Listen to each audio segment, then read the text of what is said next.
चलो बेटा, टाइम हो गया है ना।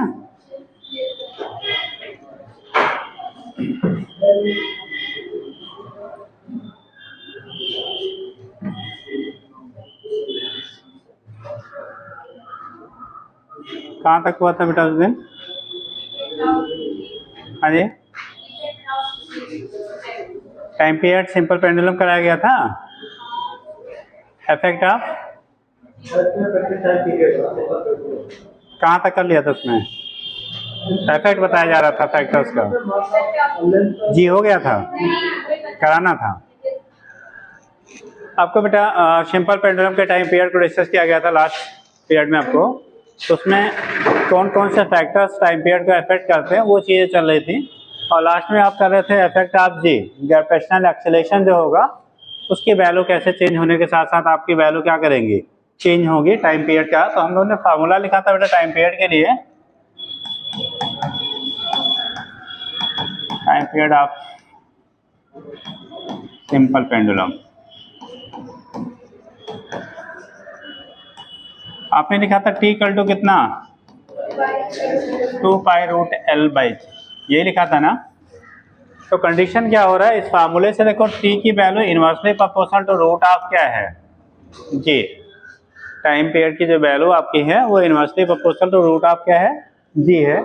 इसका मीनिंग ये हो गया बेटा, जी की वैल्यू अगर हम लोग क्या करेंगे, इंक्रीज करेंगे तो टाइम पीरियड की वैल्यू डिक्रीज करेगी, बट डायरेक्टली नहीं, इनवर्सली, वो भी रूट के है। इनवर्सली है बेटा, और वो भी क्या है आपका रूट के, क्या इनवर्सली प्रोपोर्शन है। तो उस केस में अगर टाइम पीरियड यानी कि जी की वैल्यू राइज कराओगे, इंक्रीज करोगे तो टाइम पीरियड की वैल्यू डिक्रीज करेगी। दूसरा कंडीशन आपका होता है, अगर हम लोग जी की वैल्यू क्या करें, डिक्रीज करें, तो इसका मीनिंग टाइम पीरियड की वैल्यू क्या करेगी आपकी, इंक्रीज करेगी।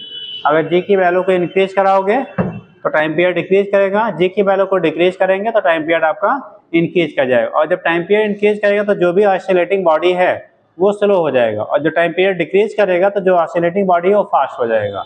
ठीक, जैसे आपने कहा कि उसने आपको डिस्कस किया गया था कि अगर आप एयर सरफेस से बेटा किसी पेंडुलम मास को हम लोग कहाँ पे, मून पे शिफ्ट कर दिया जाए, कहाँ शिफ्ट कर दिया जाए, मून पे शिफ्ट कर दिया जाए, तो उस केस में टाइम पीरियड पे क्या इफेक्ट होगा। तो बोला गया था चूंकि जी पे, मून पे जी की वैल्यू जी/6 होता है अर्थ का, इसका होता है टाइम पीरियड की वैल्यू क्या करेगी, इंक्रीज करेगी। और जो टाइम पीरियड इंक्रीज करेगा, टाइम पीरियड इंक्रीज करने का मतलब एक ऑसिलेशन कंप्लीट करने में जो टाइम टेकन होगा पहले से बढ़ जाएगा। एक ऑसिलेशन कंप्लीट करने में जो टाइम इंटरवल होगा, टाइम टेकन होगा बेटा, वो पहले के रिस्पेक्ट में क्या करेगा, इंक्रीज कर जाएगा। और इंक्रीज करने का मतलब एक ऐसा शुद्ध हिंदी में कह लो, एक चक्कर लगाने में समय ज्यादा लग रहा है, तो स्लो की फास्ट, स्लो हो गया ना। तो इसीलिए अगर पेंडुलम मास को हम लोग एयर सरफेस से मून पे शिफ्ट कर देते तो स्लो हो जाता है, या कह लो टाइम पीरियड की वैल्यू जो होती है वो क्या करेंगे, इंक्रीज कर जाती है। टाइम पीरियड क्या करेगा आपका, इंक्रीज कर जाएगा। ठीक, और दूसरा चीज है, अगर जी की वैल्यू कहीं किसी भी मेथड से हम लोग इंक्रीज कराएं, और जी का इंक्रीजमेंट की वैल्यू कंडीशन जो होती है हम लोगों ने पढ़ा होगा ग्रेविटेशन में, जब यह सरफेस से ऊपर जाते तो भी जी की वैल्यू घटती है, और जब नीचे जाते तब भी घटती है, कि बढ़ती थी जी नीचे जाने पे, दोनों में घटती है। जी की वैल्यू ऊपर जाते तो भी डिक्रीज कर रहे थे, नीचे जाने भी डिक्रीज कर रहा था। डिक्रीजमेंट किधर जाने पे ज्यादा होता था, अगर सेम अबव एंड बिलो जाया जाए तो किस कंडीशन में डिक्रीजमेंट की वैल्यू ज्यादा होगी, हाँ, ऊपर जाने पे या नीचे आने पे। कितने लोग कह रहे हैं नीचे जाने में ज्यादा होगा, नीचे जाने में ज्यादा घटता था या ऊपर जाने में ज्यादा घटता था। हाँ तो ये है, अगर same height above and same depth below जाया जाए तो जी की वैल्यू में चेंजेस कहाँ पे ज्यादा होगा, ऊपर जाने कि नीचे जाने। जिसको तो गया ग्रेविटेशन, हाँ भैया रिवाइज करते रहिए तो एग्जाम तो सब चला जाएगा। ठीक है, चीजों को, हाँ जी,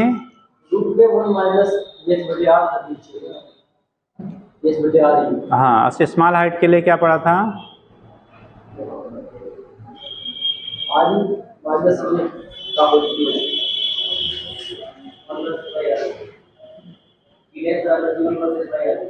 one plus H by R ही था। ये ऊपर के नीचे, देखिए जितने चीज़ें हैं पीछे भैया रिवाइज करते रहिए, नहीं तो जब तक एग्जाम आएगा ना तब तक सब टेंस टू 0 हो जाएगा फिर। ठीक, आपको स्मॉल हाइट के लिए लिखा था, लार्ज हाइट के लिए लिखा था। लार्ज हाइट जब आप जाते थे G dash equal to G upon 1 plus H upon R ई का होल स्क्वायर लिखा था। और जब उसी को स्मॉल के लिए हम लोगों ने लिखा था, स्मॉल हाइट के लिए एच की वैल्यू आर ई के रिस्पेक्ट में जब कम होता था तो G dash equal to G 1 minus कितना 2 एच अपान आर ई था। ये एबव के लिए आपने लिया था एबव, और एच की वैल्यू लेस देन क्या था आर ई। और जब बिलो के लिए लेते थे हम लोग बिलो या सरफेस तो जी डैश की वैल्यू था जी 1 माइनस कितना एच अपान आर ई लिखा था। ठीक, यहाँ पे डिक्रीजमेंट 2 एच अपान आर ई के करस्पॉन्डिंग हो रहा है, यहाँ पे एच अपान आर ई के करस्पॉन्डिंग हो रहा है। तो क्या हुआ, कहाँ ज़्यादा चेंज हो रहा है, नीचे के ऊपर, ऊपर में 2 एच अपान आर ई। ठीक, जी माइनस जी इंटू 2 एच अपान आर ई हो रहा है, नीचे क्या हो रहा है जी माइनस जी एच अपान आर ई हो रहा है। तो नीचे का जो डिक्रीजमेंट होगा उसके रिस्पेक्ट में ऊपर जाने पे चेंजेस जो आएंगी वो ज़्यादा आती हैं। ठीक, तो पलटते रहा करिए, जब फुर्सत है जैसे आगे 10 मिनट काफ़ी है पीछे पलट दिया करिए, रिवाइज हो जाएगा। रिवीजन का कोई और ये नहीं होता, स्पेशली भोर में 4 बजे क्या क्या बोलेगा, मुर्गा बोलेगा, तब जगेंगे, तब उसके बाद फिर क्या पढ़ेंगे, जब पढ़ लीजिए तभी वो है। ठीक है, और बेस्ट तरीका यही होता है जब दुनिया बतियाए तो आप क्या करिए, काफ़ी पढ़ते रहिए। जो टॉप करते हैं कुछ अच्छा करते हैं, ऐसा नहीं उनके लिए 24 घंटे बजाय 48 घंटे का दिन रात होता है, उनके लिए भी उतना ही है, लेकिन वो अपने एक एक पल का क्या करते हैं, पॉजिटिवली यूज़ करते हैं। ठीक है, तो उसमें जैसे आप आ गए 10 मिनट पहले आ गए, मान लो समय से पहले पहुँचे हुए हो, तो तब तक कापी क्या करिए, खोल लीजिए, पीछे पलट लीजिए, रिवाइज हो जाएगा। जितनी बार आपके सामने से गुजरेगा उतनी बार वो क्या होगा फिर से, अगर ऐसे कई बार आपके सामने से पास आउट हो गया तो परमानेंट मेमोरी में चला जाता है। जैसे होता है ना कंप्यूटर कोई बार करता है, पहले क्या होता है टेम्परेरी मेमोरी में जाता है, फिर क्या करते हैं आप सेव करते हैं तो परमानेंट मेमोरी में जाता है। ऐसे जब एक बार 2 बार पढ़ेंगे तो पहले टेम्परेरी मेमोरी में जाता है, और आपने अगर नहीं उसको क्या किया दोबारा रिवाइज किया तो वहीं से डिलीट। ठीक, और अगर आप बार बार रिवाइज कर लिए 2-4 बार तो कहाँ परमानेंट में चला जाएगा, तो फिर वो लास्ट मोमेंट तक याद रहता है। ठीक है, इसलिए पढ़ना तो ज़रूरी है ही है, उसके साथ साथ में रिवाइज करना भी उससे भी ज़रूरी है। ठीक, नहीं तो लास्ट के 4 चैप्टर याद रहेंगे, बाकी सब सफाया। ठीक है, इसलिए पढ़िए, जब भी टाइम मिले तो फालतू काम ना करके उसको पलट लिया करिए, सामने ऐसा गुजर जाएगा सामने से वो याद हो जाएगा। ठीक, चलिए फिलहाल तो यहाँ पे हम लोग बात कर रहे थे, तो जी की वैल्यू जो होगी बेटा ऊपर नीचे जाने दोनों केसेस में चेंज हो रहा है। इसका मतलब अगर किसी भी पेंडुलम आर्च को आप या सरफेस से ऊपर ले जाओगे तो भी टाइम पीरियड बढ़ जाएगा, यानी वो स्लो हो जाएगा, नीचे ले जाएंगे तभी वो क्या होगा, स्लो होगा। पूछा कब ज़्यादा स्लो होगा, तब ऊपर ज़्यादा स्लो होगा, नीचे जाने में रिस्पेक्टली कम होगा। ठीक, तो ये केस आपका होता है, यहाँ से हम लोग दिखा लेते हैं क्या होगा कैसे होगा, उसके बेस पर रिप्रेजेंटेशन हो जाता है। तो इसी को हम लोग क्या लेते, तो लिखिएगा since time period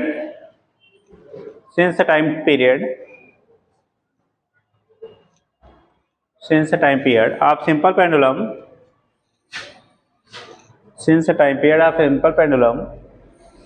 is inversely proportional to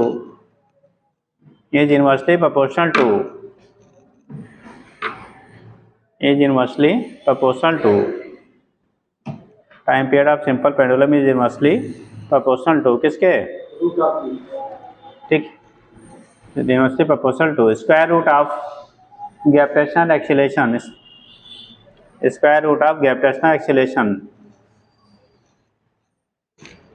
so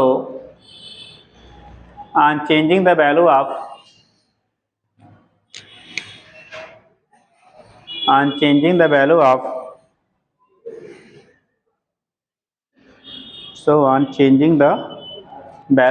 किसका, किसकी value, g, time period also changes.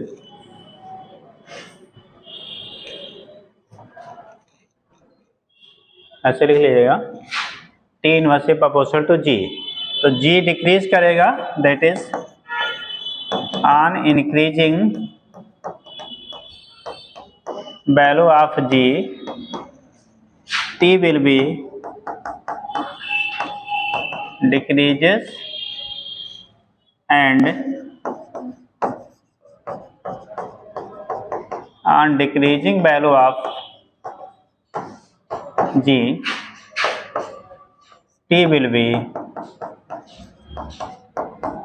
Increases, T की वैल्यू क्या करेगी आपकी, इंक्रीज करेगी। तो उस केस में जब हम लोग क्या करते हैं, वैल्यू अगर आपका इंक्रीज कर रहा है जी का तो डिक्रीज करेगा टाइम पीरियड, जी की वैल्यू डिक्रीज करेगी तो टाइम पीरियड इंक्रीज करेगा। तो इस केस में अगर आप क्या टाइम पीरियड में और जी की वैल्यू में यानी टी और जी की वैल्यू में अगर रिलेशन निकालेंगे तो क्या है, ग्राफ कैसा बनेगा बेटा, अगर टी स्क्वायर, अगर जैसे टी इनवर्सली प्रोपोर्शनल टू जी के है तो टी स्क्वायर प्रोपोर्शनल टू क्या होगा, इनवर्सली प्रोपोर्शनल टू जी हो जाएगा ना। जैसे यहाँ पे T inversely proportional to g है, आर लिख सकते हो बेटा, T square inversely proportional to किसके आ जाएगा, जी। जब इसका स्क्वायर करोगे तो रूट यहाँ से हट जाएगा, तो टी स्क्वायर और जी में जब हम लोग रिलेट करेंगे और टी स्क्वायर में रिलेट करेंगे तो कंडीशन जैसे जैसे एक बढ़ेगा, सॉरी टच मत कराइएगा, तो एक जैसे जैसे बढ़ेगा दूसरे की वैल्यू क्या करेगी आपकी, घटती जाएगी, ठीक। तो अगर हम लोग जी की वैल्यू बढ़ाएंगे तो टी की वैल्यू घटेगी, टी की वैल्यू बढ़ाओगे तो जी की वैल्यू घटेगी, ठीक। हाँ, टी स्क्वायर और जी हो जाएगा, हाँ, टी और जी में स्लोप और डीप हो जाएगा।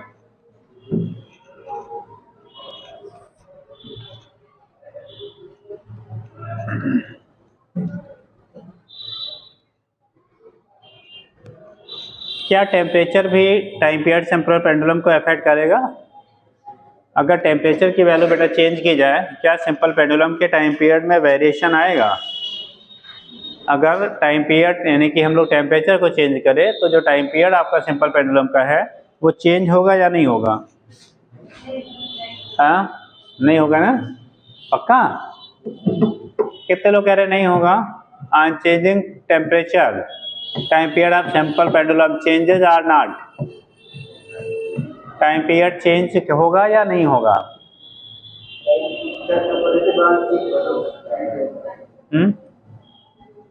जल्दी बोलिए, बढ़ेगा या नहीं बढ़ेगा? नहीं बढ़ेगा, नहीं वाले हाथ उठाओ, बहुत सारे लोग बोल रहे हैं, आइए हाथ उठाइए, नहीं वाले हाथ उठाओ जी। टाइम पीरियड नहीं बढ़ेगा, अभी हाथ नहीं में थे, हाथ उठाओ, बढ़ गया आप लोग का, आप लोग की तरफ से क्या है पता नहीं या नहीं बढ़ेगा? याद रखेंगे, हम लोगों ने पढ़ा बेटा अभी थर्मल क्या एक्सपेंशन पढ़ा था, किसी भी मटेरियल को जब गर्म करते हैं तो उसकी लेंथ में या उसका पैरामीटर में चेंजेस होती हैं, इंक्रीजमेंट होता है, वृद्धि होती है। तो सिंपल पेंडुलम का जो स्ट्रिंग होगा जब गर्म करोगे तो उसकी लेंथ में इंक्रीजमेंट नहीं होगा, और जब लेंथ में इंक्रीजमेंट होगा, हम लोगों ने फार्मूला क्या पढ़ा, T = 2 π√L/g। तो टेम्परेचर राइज करने पे L की वैल्यू क्या करेगी, इंक्रीज कर जाएगी, और जब L की वैल्यू इंक्रीज करेगी तो टाइम पीरियड बढ़ जाएगा। तो पूछा जाता है सिंपल पेंडुलम ठंडा के टाइम पे और गर्मी के टाइम पे अगर कंपेयर किया जाए तो उसके टाइम पीरियड की वैल्यू ज़्यादा कब होगी, गर्मियों में या सर्दियों में? गर्मियों में, क्योंकि एल की वैल्यू स्लाइटली अब इतना नहीं इंक्रीज करेगा कि 2 घंटा बढ़ जाएगा, अरे मिली सेकेंड में होता है यार, नहीं तो यूज नहीं होता, ठीक।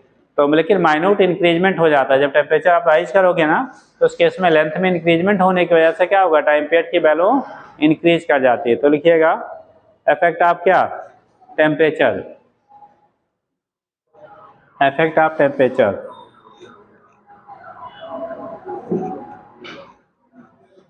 बोलें, since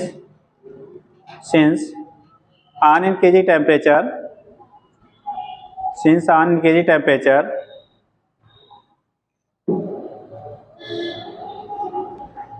ठीक, since on increasing temperature, on increasing temperature, ठीक, अगर हम लोग टेम्परेचर की वैल्यू क्या करेंगे, इंक्रीज करेंगे, length of the string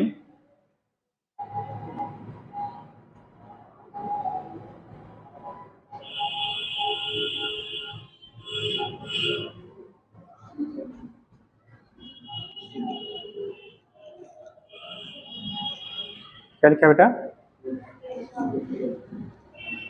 since क्या यानी कि temperature time period of the sorry length of the क्या string increases length of the string increases, so length of the string क्या करेगा, इंक्रीज करेगा, length of the string increases, so time period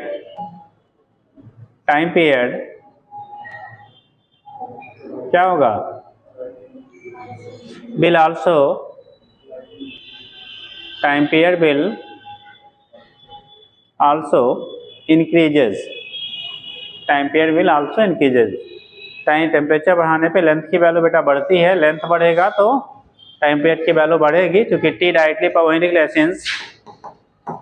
proportional to root of क्या है, L है। Temperature जब बढ़ाएंगे तो लेंथ की वैल्यू बढ़ेगी, लेंथ की वैल्यू बढ़ेगी तो टाइम पीरियड की वैल्यू भी बढ़ जाती है, इतना याद रहेगा। अब कंडीशन आता है जो टाइम पीरियड में चेंजेस होती हैं, कितने का चेंज होगा। अगर ओरिजिनल टाइम बेटा टी है, ओरिजिनल टाइम पीरियड कितना है, मतलब टी जीरो पे आपका टाइम पीरियड अगर आपका टी दिया है, टी नॉट दिया गया है, और जो चेंज है वो डेल्टा टी है, तो डेल्टा टी अपॉन टी का जो रेशियो आता है half alpha into delta theta के बराबर आता है। अगर इनिशियल टाइम पीरियड की जो वैल्यू आपको दी गई है वो टी दिया गया है, और आपने जो टेम्परेचर में चेंज डेल्टा थीटा की किया, तो उस केस में जो चेंज इन टेम्परेचर होगा डेल्टा टी की वैल्यू टी यानी कि half alpha delta theta into T के बराबर होगा। टी यहाँ पे इनिशियल टाइम पीरियड आपका हो गया, ठीक। तो उसके टर्म में भी हम लोग डिटरमाइन कर लेते हैं, कैसे आप निकालेंगे, यहाँ से आपका कैलकुलेशन हो जाता है डेल्टा टी अपॉन टी, या delta T equal to half T into alpha into delta theta, ठीक। तो वैल्यू को पुट करके उसके बेस पे आप यहाँ से कैलकुलेट कर लेते हैं टाइम पीरियड की वैल्यू क्या होगी। याद रहेगा, लिख दें, एक पॉइंट बना लीजिए, रेडीमेड कभी कभी आ जाता है, लिखिएगा। देखिए, if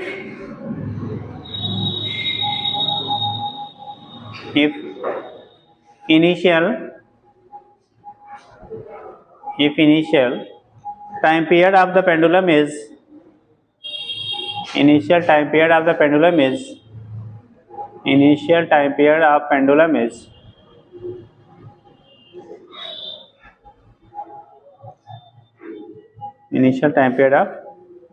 is देखिए टी या टी नॉट के टर्म में ले लो, पहले इनिशियल टी नॉट ले लीजिए, टी नॉट टी जीरो, ठीक, T zero and the increment in temperature is delta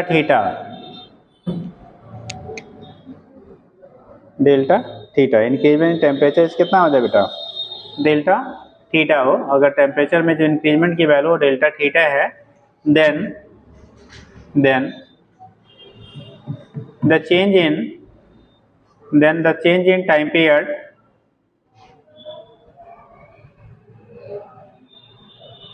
change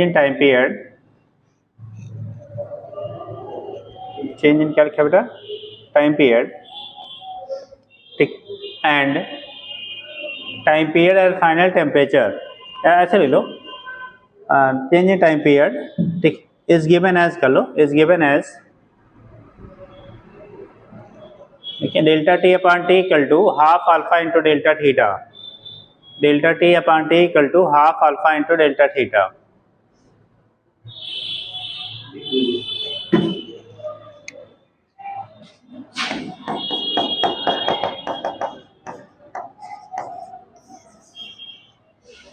alpha linear expansion है, कोफिशिएंट ऑफ क्या, थर्मल एक्सपेंशन, यानी लीनियर एक्सपेंशन जब हम लोग हीट करेंगे तो उसमें कितने का इंक्रीजमेंट हो रहा है। डेल्टा थीटा जो है टेम्परेचर में इंक्रीजमेंट है, ठीक, और डेल्टा टी चेंज इन क्या है, टाइम पीरियड आपका हो गया। फिलहाल बेसिकली हमें उसी की रिक्वायरमेंट होता, खाली उसी टाइम में पूछा था इंक्रीज करेगा या डिक्रीज करेगा। नेक्स्ट हेडिंग करेंगे बेटा, और इधर कई नए नए कंडीशंस आपको डिजाइन हैं जो उसी के बेस पर डायरेक्ट क्वेश्चंस आप करें। Delta T upon T not नहीं, यहाँ पे जो ले रहे हैं, जैसे टी नॉट हमारा इनिशियल जब 0 डिग्री पे लिया था तब था, टी उस टेम्परेचर पे आपका है जब आपको टेम्परेचर में राइज किया उस समय टी है, और डेल्टा टी जो है वो चेंज इन क्या है, टाइम पीरियड है, ठीक, तो उसके बेस में है। आगे लिखेंगे जो हमारे डिफरेंट केसेस में टाइम पीरियड का रिलेशंस बनता है। जैसे कहा जाता है किसी भी अगर सिंपल पेंडुलम को हम लोग क्या कर दिया जाए, वाटर में डिप कर दिया जाए, पेंडुलम को वाटर में डिप किया जाए, उसके बाद ऑसिलेट करिए, तो टाइम पीरियड पे क्या इफेक्ट होगा, बढ़ेगा या घटेगा, सोच के बताओ। अगर कोई सिंपल पेंडुलम है, मान लो सिंपल पेंडुलम है, उसका टाइम पीरियड टी है, ठीक, हमने इसे क्या किया, किसी लिक्विड में डिप कर दिया, उसके बाद उसे ऑसिलेट किया जा रहा है। लिक्विड में डिप करने के बाद अगर ऑसिलेट कर रहे हैं बेटा, तो उस केस में जो टाइम पीरियड आपका होगा वो पहले के रिस्पेक्ट में जो था, जब एयर में जितना था उसके रिस्पेक्ट में बढ़ेगा या घट जाएगा। बढ़ेगा वाले हाथ उठाओ, टाइम पीरियड की वैल्यू बढ़ जाएगी। रीजन बताओ बेटा। हाँ जी, हाँ,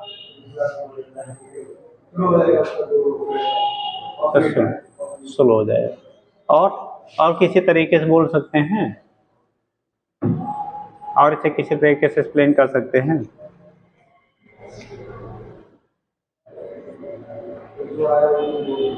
नहीं, वो तो सही है, गलत नहीं है, मतलब कहानी वैसे ही बनती है, बट कुछ जैसे यहाँ पे हम लोग बात कर रहे हैं, हमारा डायरेक्ट प्रोपोर्शनलिटी है, या तो टी पे एल पे डिपेंड करे या तो जी पे डिपेंड करे। इसके रिस्पेक्ट में आप ऐसे बोलना चाहोगे तो क्या बोलोगे?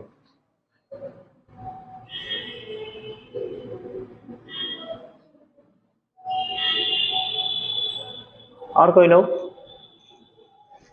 बैठिए, जो इन्होंने बोला वो रीजंस गलत नहीं है, ठीक, बट यहाँ चूंकि हमें किसके टर्म में लेना है, ठीक, यल और जी के टर्म में हमें एक्सप्लेन करना है, तो उस कंडीशन में क्या बनता है बेटा कि अगर आपको बोला क्या जा रहा है, अगर क्या किया जाए, किसी पेंडुलम को हम लोग लिक्विड में डिप कर दिया जाए, किसी पेंडुलम को कहाँ पे डिप कर दिया जाए, लिक्विड में डिप कर दिया जाए, तो उस केस में उसके टाइम पीरियड पे क्या इफेक्ट होगा, ठीक बेटा। जब पेंडुलम हमारा देखो, जब भी हम बॉब लेते हैं ना, वो कैसा होता है, स्फेरिकल शेप का होता है। अगर ये आप किसी लिक्विड में डिप करेंगे ना, तो इस पे लगने वाला जो इफेक्टिव जी होगा उसकी वैल्यू बढ़ेगी या घटेगी? जी की वैल्यू जो होगा, जो इफेक्टिव जी यहाँ पे काम करेगा, वो बढ़ जाएगा या घट जाएगा या वही रहेगा?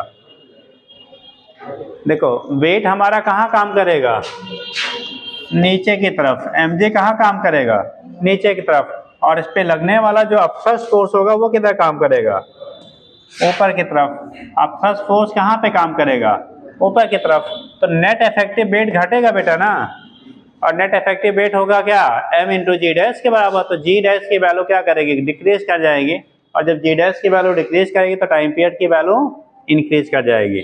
तो बोलेंगे अगर किसी पेंडुलम को हम लोग बेटा डिप कर दिया जाए किसी लिक्विड में, किसी किसमें, लिक्विड में अगर आप डिप करोगे, तो उस कंडीशन में वहां पे क्या क्या चीज चेंजेस आएंगी, ठीक, जी की वैल्यू क्या करेगी, इफेक्टिव जी की वैल्यू डिक्रीज कर जाएगी, उस डिक्रीजमेंट की वजह से टाइम पीरियड की वैल्यू इंक्रीज कर जाएगी, ठीक।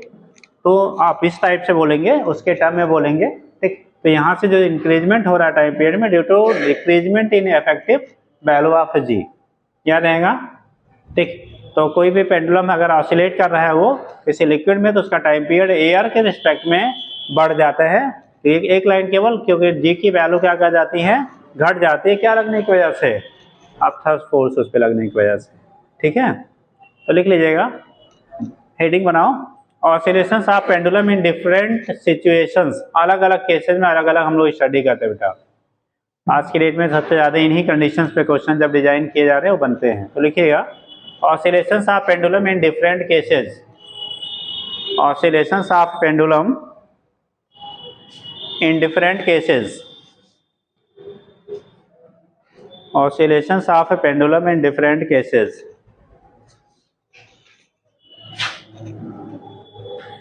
हो गया,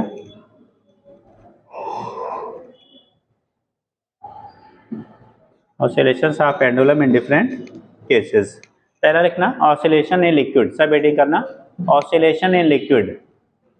अगर किसी लिक्विड में हम लोगों ने बेटा उसको डिप कर दिया, तो उस कंडीशन में जो वैल्यू आपकी होगी वो क्या इफेक्ट होगा, इसके बेस पर हम लोग दिखा देते हैं, ठीक।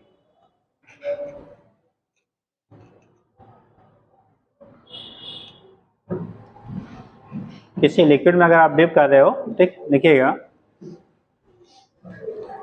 अगर किसी बॉब को किसी लिक्विड में डिप करके बेटा ऑसिलेट करेंगे तो वहाँ पे जो इफेक्टिव जी की वैल्यू होगी वो हमारी क्या करेगी, क्या करेगा, घटेगा। तो जी की वैल्यू घटने की वजह से आपका क्या होगा, टाइम पीरियड बढ़ जाएगा। तो लिखिएगा, अब देखो कितना हो गया भी पहले समझ लीजिए।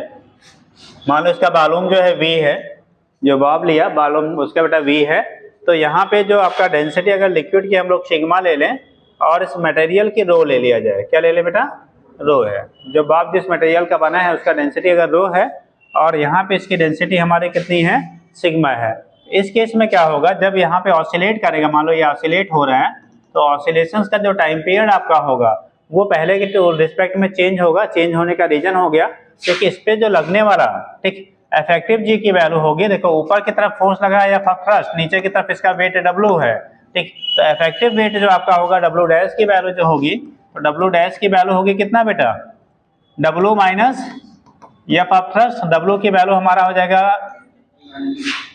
V इंटू कितना है, रो इंटू जी, और एफ ऑफ थ्रस्ट की वैल्यू कितना होगा, B इंटू सिग्मा इंटू जी। देखो अब थ्रस्ट फोर्स बॉडी की डेंसिटी पे नहीं डिपेंड करता, लिक्विड की डेंसिटी डिपेंड करता है।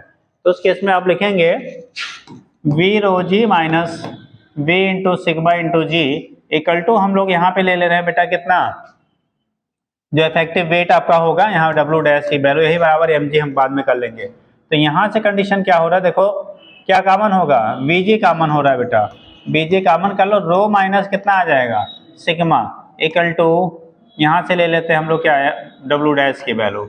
ये इफेक्टिव वेट हो गया। और W डैश की वैल्यू हमारी mg की अगर हम लोग टर्म में लेना चाहते हैं तो उसको क्या करिए, mg डैश कर लीजिए, और उस केस में वहाँ से g डैश की इफेक्टिव वैल्यू हम लोग क्या कर लेते हैं, कैलकुलेट कर लेते हैं। जी डैश की वैल्यू अगर आप लोग कैलकुलेट करेंगे इफेक्टिव तो कैसे निकलेगा, तो मान लिया यहाँ पे इफेक्टिव वैल्यू जी डैश है, तो V g dash, V into कितना, जी डैश की जो वैल्यू होगी वी जी इंटू दिस, तो यहाँ से हमारा क्या होगा, वी कट जाएगा, तो ये बचेगा हमारा जी रो माइनस कितना हो जाएगा, सिग्मा के बराबर हो जाएगा। तो जो वैल्यू हमें मिलेगी तो उसके टर्म में हम लोग यहाँ से क्या करते हैं, कैलकुलेट कर लेते हैं। तो इफेक्टिव जी, तो लिखिएगा क्या लिखा है, कुछ लिखा है इसमें,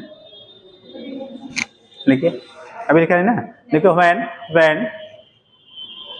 pendulum is, या लिखो अच्छा, when pendulum is oscillate in a liquid, oscillate inside a liquid, then oscillate inside a liquid, then the value of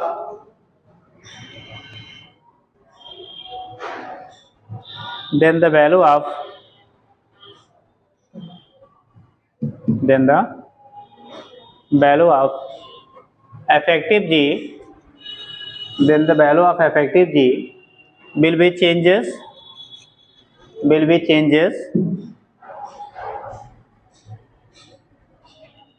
क्या हो जाएगा, changes due to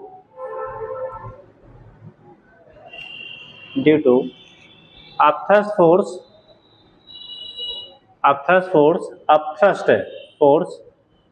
acting on the bob,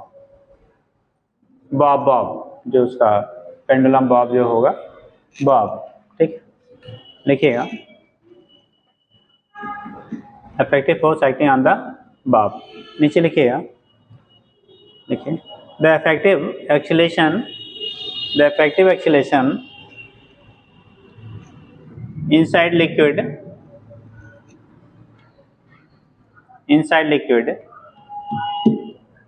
is given by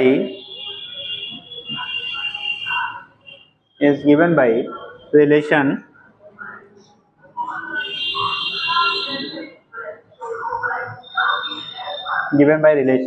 अब लिख लीजिए ऐसे, G effective equal to G डैट कर लीजिए, बहुत ज़्यादा करने की जरूरत नहीं है, G dash equal to G 1 minus sigma by rho, टाइट यही लिख लीजिए, G dash equal to G 1 minus sigma by क्या, रो।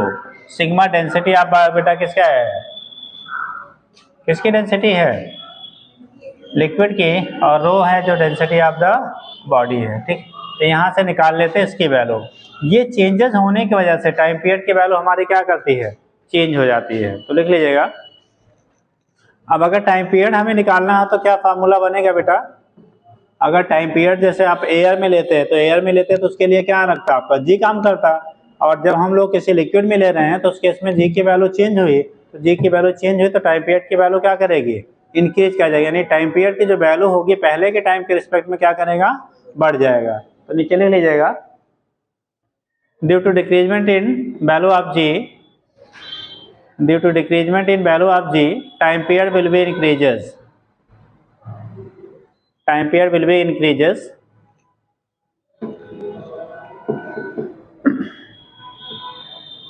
time period will be increases। तो टाइम पीरियड की जो वैल्यू आपकी होती है वो हमारा बेटा इंक्रीज कर जाता है। क्या करेगा? टाइम पीरियड की वैल्यू आपकी इंक्रीज कर जाएगी, ठीक। और अगर लिखना चाहेंगे तो नीचे लिख लीजिएगा T dash equal to, relation लिख लीजिए T dash equal to T, T dash equal to T, इसी को जब वैल्यू पुट करेंगे टी कितना वैल्यू आएगा कोई बताएगा? टाइम पीरियड में जो डिक्रीजमेंट हो रहा है वो कितना आएगा? यानी जो चेंज इन टाइम पीरियड होगा पहले की तुलना में टाइम पीरियड की वैल्यू कितनी हो जाएगी, तो कुछ रिलेशन बताएंगे?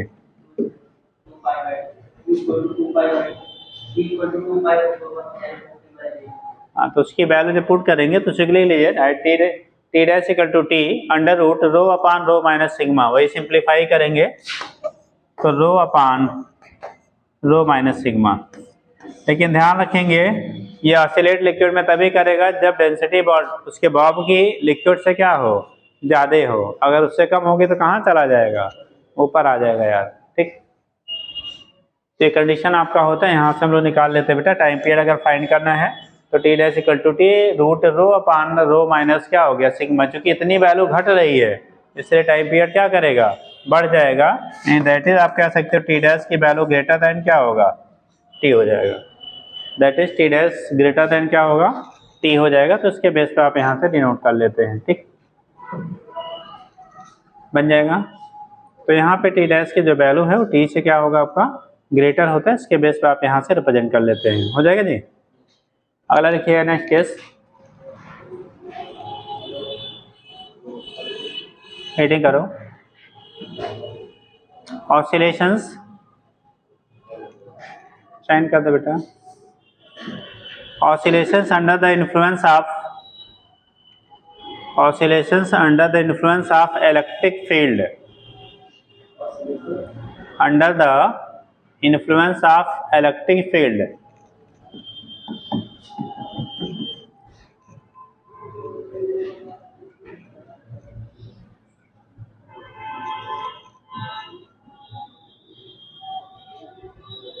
देखो ये इफेक्ट बेटा तब होगा जब जो पेंडुलम है ना वो चार्ज हो।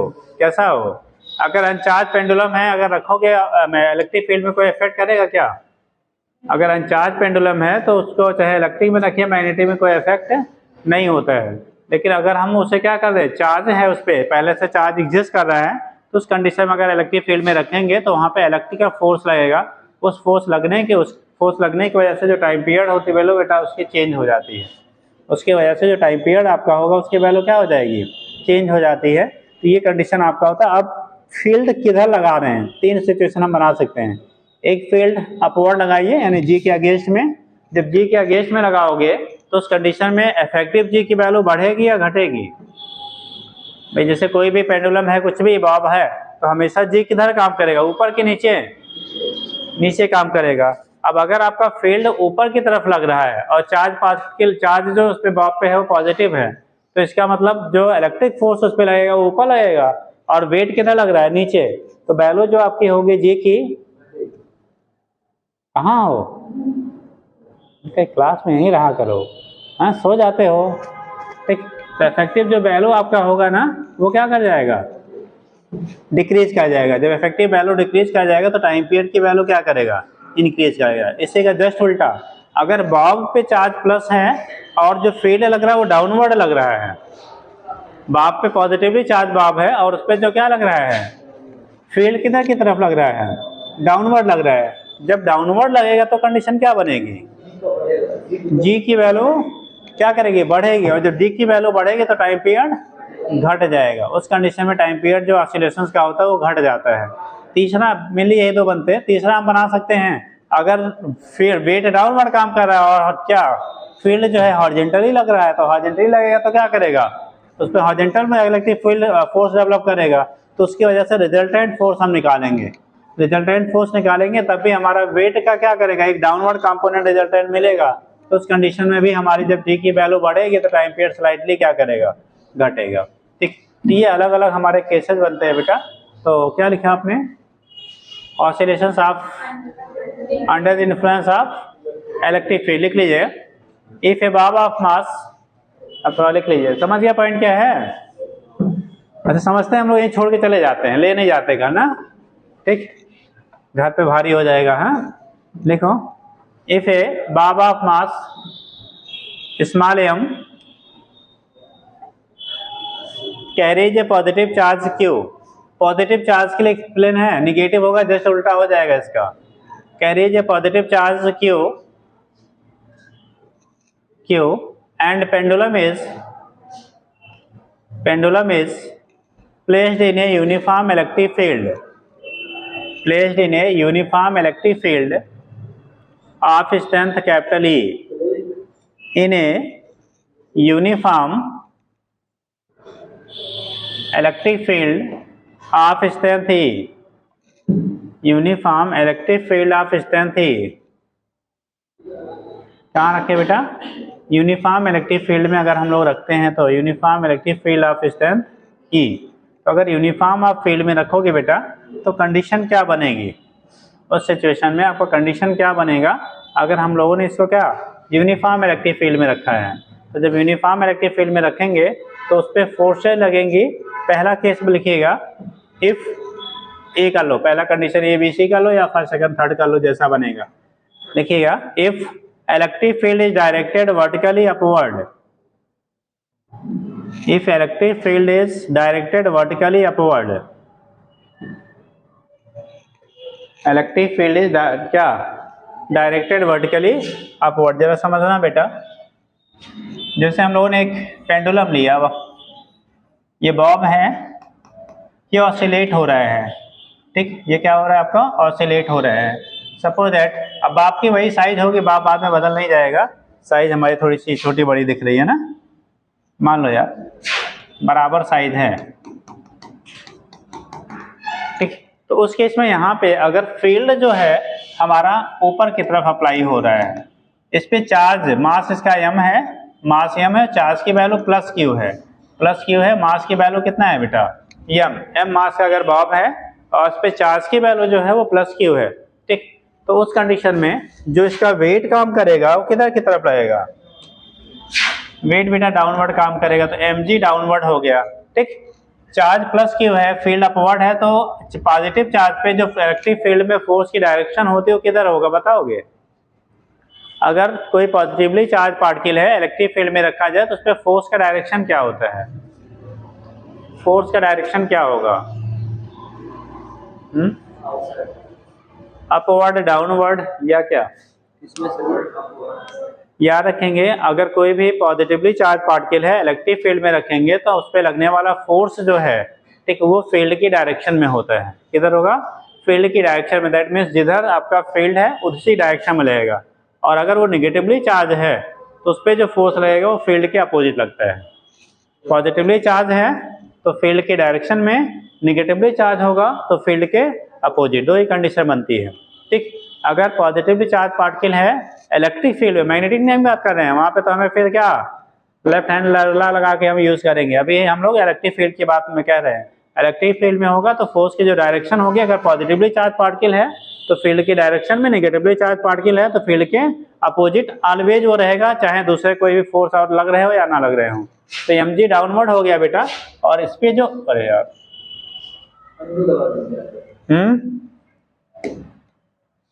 तो उस केस में क्या होगा, इस पे जो Fe लगेगा ना बेटा वो ऊपर की तरफ, और Fe की वैल्यू Q इंटू E के बराबर होगा। mg नीचे QE ऊपर हो रहा है, ठीक। तो इस केस में क्या करेंगे, हमारा जो इफेक्टिव फोर्स होगा बेटा F डैश की वैल्यू वो आएगा कितना, mg माइनस कितना Q इंटू ई आएगा। और मान लो हमारा यहाँ पे जो फोर्स ग्रेविटेशनल एक्सीलरेशन इफेक्टिव लग रहा है जी डैश है, तो एम जी डैश की वैल्यू आएगा एम जी माइनस कितना क्यू ई। यहाँ से जी डैश निकालोगे बेटा, यहाँ तो एम डिवाइड करोगे तो एम एम यहाँ कैंसिल, बट यहाँ पे आएगा जी माइनस कितना क्यू ई बाई एम के बराबर हो जाएगा। ठीक, तो इफेक्टिव जी की वैल्यू जो आ गया, जी डैश की वैल्यू आ गया जी माइनस क्यू ई बाई कितना हो गया एम के बराबर हो गया। अब जब टाइम पीरियड हम लोग लिखेंगे, जब टाइम पीरियड फील्ड नहीं होता तो उस केस में टाइम पीरियड टी नॉट होता तो T equal to 2 pi root L by G होता है। अभी हमारा किस में है, फील्ड में है, टी ई की वैल्यू लिखोगे तो 2 pi under root L upon कितना जी डैश ले लेंगे। अब जी डैश की वैल्यू पुट कर दो तो 2 पाई अंडर रूट कितना L upon g minus q E by m के बराबर हो जाएगा बेटा, होगा ना। अब अगर हमें फील्ड में जो टाइम पीरियड है और जो आपका क्या है विदाउट फील्ड था, एयर में जो टाइम पीरियड था, अगर आपको कंपेयर करना हो तो दोनों का रेशियो निकाल लीजिए, टाइम पीरियड आपको क्या होगा मिल जाएगा। अब निकाल के दिखाएं, ऐसा बता दे। हाँ, T E by T not करोगे तो देखो 2 पाई एल एल कट जाएगा बेटा। ठीक, तो ये फैक्टर लिखे देते हैं आप। अगर हम लोग इसको इक्वेशन फर्स्ट बना लो, इसे सेकंड बना लो, टी ई अपान कितना टी नॉट लिखोगे तो 2 पाई रूट एल अपान की जी, ये जी है बेटा, रुक जाओ, ये जी है, कंफ्यूज मत होइए। और ये क्या है, क्यू ई है, क्यू ई बाई कितना एम अपान 2 पाई रूट एल अपान कितना जी। देखो यहाँ से क्या होगा, L L cancel, this is cancel, ये जी कहाँ जाएगा ऊपर, और ये वाला कहाँ फैक्टर आएगा नीचे, तो वैल्यू बन जाएगा आपका अंडर रूट जी अपान, ये जी है, जी upon g minus q E by क्या एम के बराबर हो जाएगा।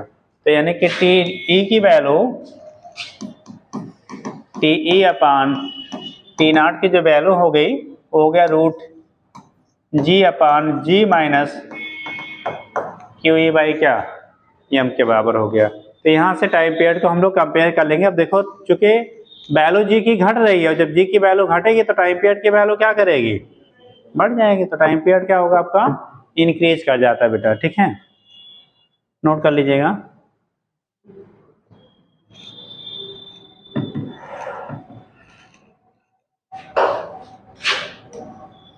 ये लिख सकते हैं since G dash less then G, so T E क्या हो जाएगा ग्रेटर देन टी नॉट, मतलब पहले के स्पेक्ट में जो टाइम पीरियड अब होगा वो बढ़ जाएगा।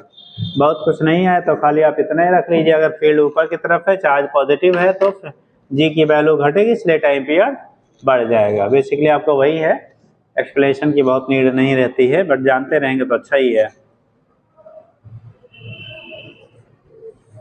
नोट कर लिए साहब, कोई टेंशन है क्या, नहीं समझ में आया तो पूछ लो, आ गया तो नोट कर लो, और आता हो तो सब, हाँ सबसे सुंदर।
चल देखो बेटा, इसी का सेकेंड पार्ट जस्ट अपोजिट हो जाएगा बेटा।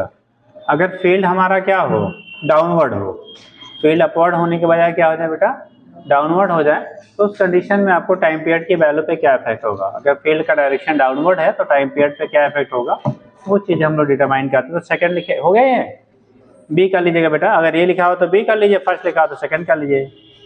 If electric field is vertically downward, electric field is vertically downward. देखो अगर फील्ड की वैल्यू, हम इसी में अपना काम चला लेते हैं बेटा, इसकी डायरेक्शन को हम क्या करेंगे, नीचे कर देंगे यार। ये हो गया हमारा डाउनवर्ड। जब डाउनवर्ड हो गया तो ये जो फोर्स लग रहा था ना, ये कहाँ पे लगेगा अब, नीचे की तरफ बेटा। This force will be downward, ये हो जाएगा क्यू ई भी अब नीचे की तरफ लगने लगेगा। तो जो हम लोग लिखते थे क्या, एफ डैश की वैल्यू एम जी माइनस था ना, अब क्या हो जाएगा बेटा, हम चेंज कर देगा अलग कलर से, ये सब क्या हो जाएंगे, उसी कलर से करें, अच्छा नहीं लगेगा।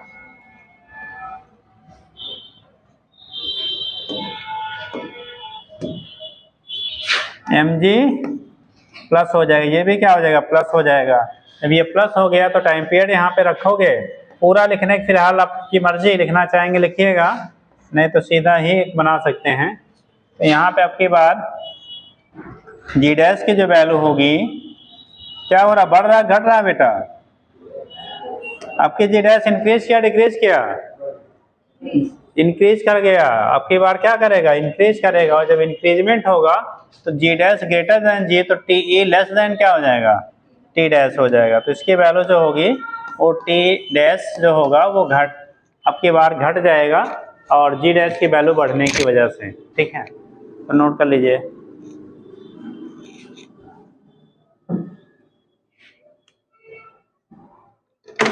यहाँ पे इलेक्ट्रिक जो फील्ड की वजह से फोर्स लग रहा है और जो वेट लग रहा है, दोनों सेम डायरेक्शन में हो गया। जब सेम डायरेक्शन में हो गया तो नेट फोर्स जो होगा बेटा दोनों के सम के बराबर हो गया, और नेट फोर्स सम के बराबर हो गया तो इफेक्टिव वैल्यू जो होगी वो इंक्रीज कर जाएगी। अटेंडेंस शीट कहाँ तक पहुँचा बेटा, इसका दो।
हो गया भाई।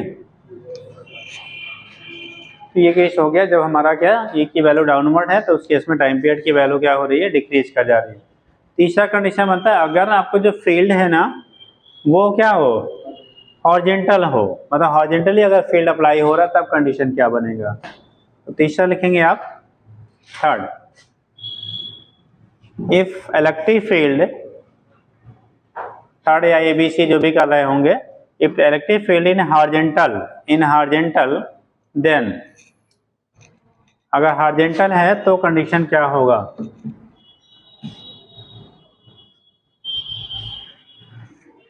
सुनना बेटा, अब जरा देखना, सिम सेट कर ले हम अपना, जुगाड़ है ना, यहाँ चेंज करना पड़ेगा, अभी आगे कर लेंगे आप। देखो आपकी बार फील्ड जो है वो इधर की तरफ है, तो जब फील्ड इधर हो गया तो क्यू ई क्या होगा, इधर की तरफ होगा।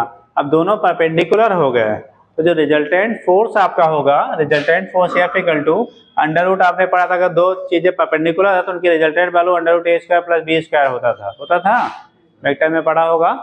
तो यहाँ पे होगा अंडर रूट कितना, m g square plus q u square, ये हो गया क्या, रूट में हो गया mg² plus QE², mg² plus कितना QE²।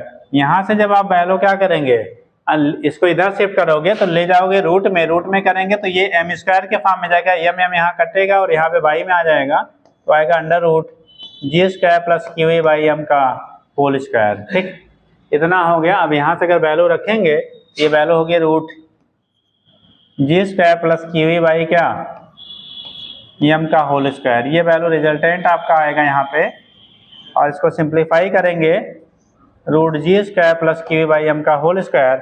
वैल्यू देखो g की बढ़ रही है, g की वैल्यू क्या हो रही है, बढ़ रही है, और जब बढ़ेगा तो कंडीशन क्या बनेगा, ये g² हो गया प्लस QE बाई m का होल स्क्वायर हो गया। ठीक, तो ये वैल्यू आपकी क्या, g की वैल्यू इफेक्टिव बढ़ रही है, और जब g की वैल्यू बढ़ेगी, नेक्स्ट कंडीशन बनेगी g dash greater then g, तो क्या होगा, TE की वैल्यू आपकी बार भी लेस देन T नॉट हो जाएगा, दिख जाएगा ना रंग बिरंगा।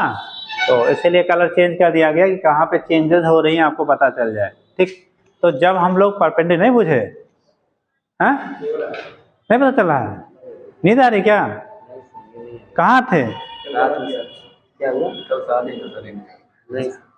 कहाँ बदनाम कर रहे हो, है ना ये साथ में गए थे, हाँ हाँ वही बात। अच्छा, इसलिए नींद आ जा रही है, ज़्यादा खा लिया चलो ठीक है, इसीलिए नहीं जाना चाहिए, है ना। ठीक, जाएंगे तो खाएंगे भी लेट में, सोएंगे भी, तो कहीं ना कहीं प्रॉब्लम होगी। ठीक, और खा के आएंगे फिर 2 दिन घर का खाना पसंद नहीं आएगा, ये भी प्रॉब्लम है, हाँ है ना।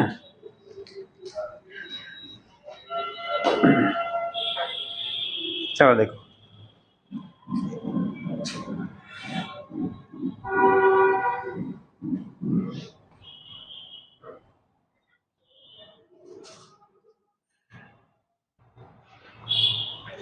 ये नेट फोर्स एफ डैश है बेटा, कौन सा फोर्स है, नेट फोर्स जो लगेगा उसकी वैल्यू आपकी है, तो वहाँ से एक्सीलरेशन हम लोग निकालते हैं।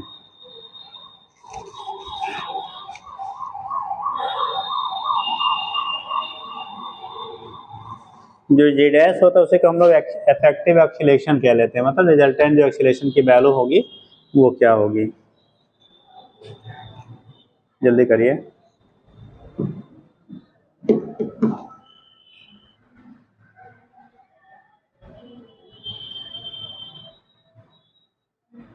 कंडीशन याद रखिएगा, लेटेस्ट पे हैं बेटा ये सब। ठीक, क्वेश्चन बेस्ड कॉन्सेप्ट हैं सारे ये।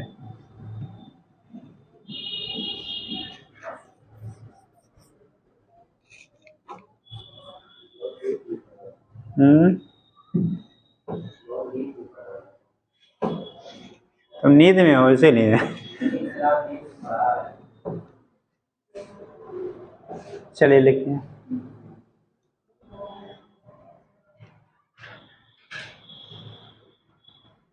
हो गया बेटा। जहाँ पूछा जाता है वहाँ पढ़ाना पड़ता है, नहीं जहाँ नहीं पूछा जाता इसलिए वहाँ भी शॉर्ट आउट कर दिया जाता है, लेकिन जहाँ से बन रहा है वो। ठीक,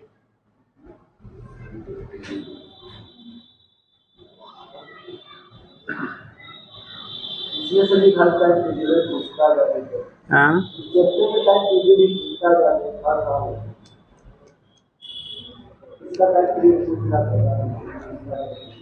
पहले डाइट टाइम पीरियड पूछता, कंडीशन दे के पूछता बेटा, हाँ उसी बनेगा और बनेगा क्या, इसके अलावा कुछ यहाँ बनता ही नहीं। हो गया बेटा, इफेक्ट पूछेगा टाइम पीरियड की वैल्यू कब क्या होगी वो पूछा, अगला लिखिएगा। ये तो हो गया बेटा अगर हम लोग फील्ड के अंदर रखते हैं तब, पिछला वाला हम लोगों ने लिक्विड में रखा तब। ठीक, अगला होता है अगर किसी लिफ्ट में आप पेंडुलम को लेके मूव करते हैं अप या डाउन, ठीक, उस कंडीशन में टाइम पीरियड पे क्या इफेक्ट होगा। अगर लिफ्ट के अंदर आपका पेंडुलम है, पेंडुलम वॉच है, और उसे हम लोग लिफ्ट अपवर्ड जाए या डाउनवर्ड जाए या रेस्ट में रहे या कांस्टेंट वेलोसिटी से मूव करे, उस कंडीशन में जी की वैल्यू सॉरी टाइम पीरियड की वैल्यू पे क्या इफेक्ट होगा। तो अगला लिखिएगा next, pendulum in lift, lift के केस में क्या कंडीशन बनेगी, लिखिए pendulum in lift, pendulum in lift